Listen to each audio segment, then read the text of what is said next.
Brownington, next to Mimi Carroll's house. The hurricane took out the bridge. What road would you call this?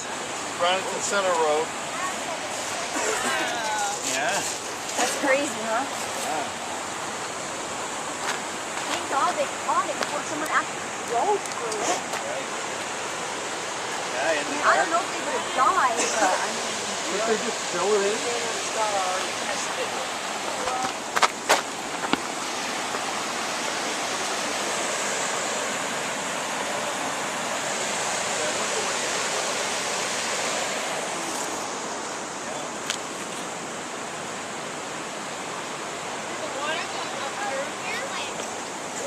I think Mom said the water was almost right up to the edge of the road in their driveway. But she didn't want to stay here that night. She was scared of Carol. The bank kept collapsing of the thunder.